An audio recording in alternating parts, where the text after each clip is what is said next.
माझ्या चॅनलवरती खूप खूप स्वागत आहे. मी आज तुम्हाला दाखवणार आहे वांगा बटाटा आणि त्याच्यामध्ये जोडा टाकून भाजी कशी बनवायची. ही भाजी रस्साभाजी आहे. ही भाजी छान होते. तुम्ही चपातीसोबत, भाकरीसोबत किंवा भातासोबतही खाऊ शकता. अशी खूप छान अशी मस्त भाजी आहे, भाजी होते ही. तर तुम्ही ही नक्की बनवा, तुम्हाला खूप खूप आवडेल. चला तर मग आता आपण भाजी बनवायला सुरुवात करूया. हा बघा, मी असा जोडला घेतला आहे. हा साफ केला आहे. याच्यामध्ये थोडा कचरा असतो तो काढून घेतला आहे, साफ केला. आता मी याच्यामध्ये पाणी टाकून अर्धा तास मी भिजत ठेवणार आहे आणि आपण नंतर पुढची भाजीची तयारी करायला घेऊया. थोडंसं असं भिजत घालायचं आहे.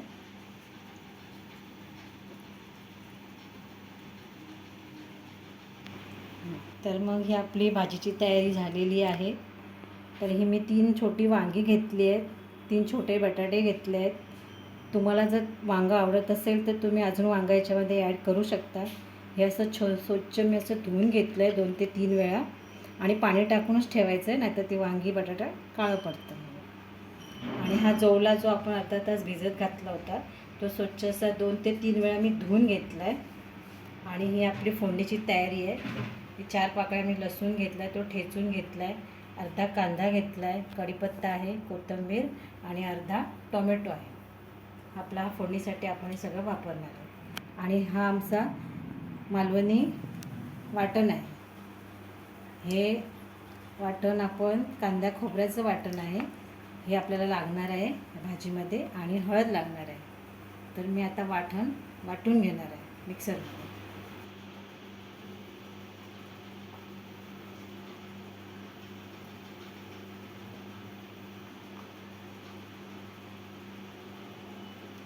हे बघा, एवढं आपल्याला वाटण भाजीसाठी लागणार आहे. ओके, त्याच्यामध्ये मी थोडीशी हळद टाकणार आहे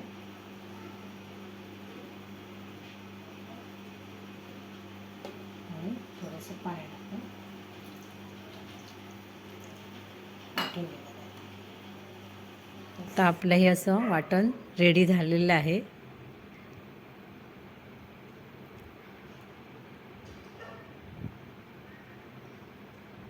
मी थोडासा हात धुवून घेते चटणीचा.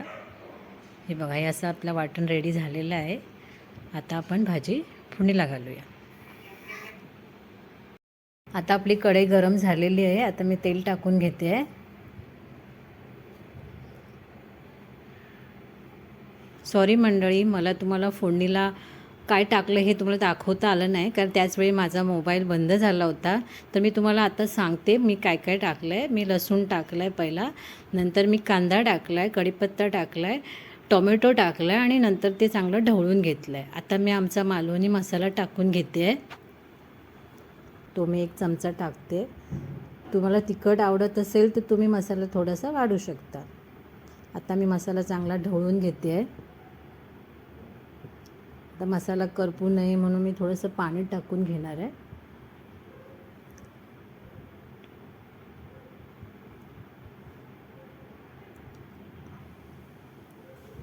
पाणी टाकून ढवळून घेते.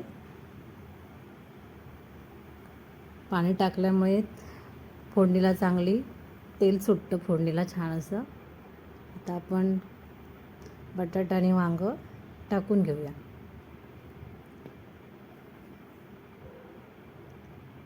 असं स्वच्छ धुवून टाकून घ्यायचं. आता मसाल्यामध्ये ते परतून घ्यायचं आहे. चांगला मसाला लागला पाहिजे. आता मस्त की मसाला लागला आहे. आता मी हा जोवला टाकते. जोवला चांगला स्वच्छ धुवून घेतलेला आहे, असा गाळून वगैरे टाकायचा आहे.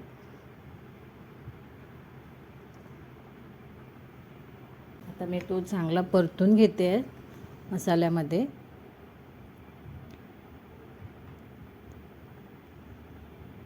असं मस्तपैकी मसाल्यामध्ये परतून घ्यायचं आहे त्याला.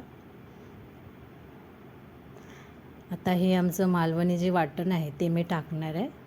ते मी टाकलं आहे आणि थोडंसं पाणी टाकणार आहे, जेणेकरून तो मसाला चांगला तयार होईल आणि भाजीला लागेल आणि रस्सा भाजी आपली मग तयार होईल ती.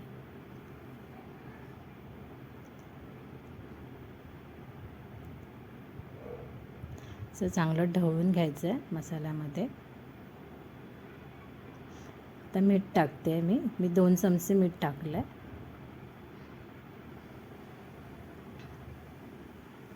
परत एकदा ढवळून घेऊया. आता थोडंसं पाणी ॲड करते, म्हणजे आपला थोडा रस्सा चांगला तयार होईल.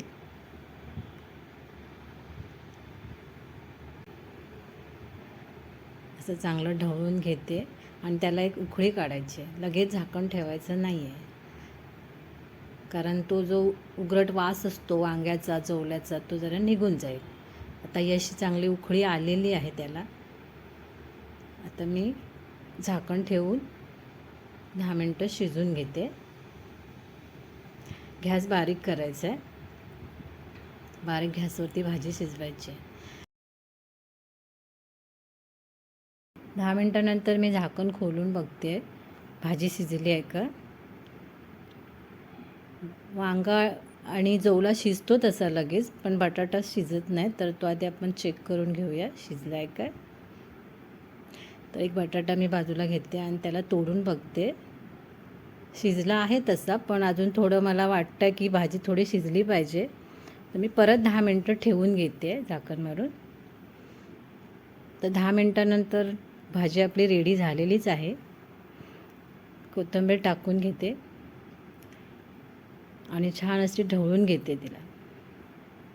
अशी चांगली ढवळून घ्यायची आहे भाजी. अशी आपली मस्तपैकी भाजी तयार झालेली आहे. ही तुम्ही कशाबरोबरही खाऊ शकता. अशी आपली भाजी तयार झालेली आहे. ही रेसिपी तुम्हाला आवडली असेल तर शेअर करा, लाईक करा आणि माझ्या चॅनलला सबस्क्राईब करा. धन्यवाद.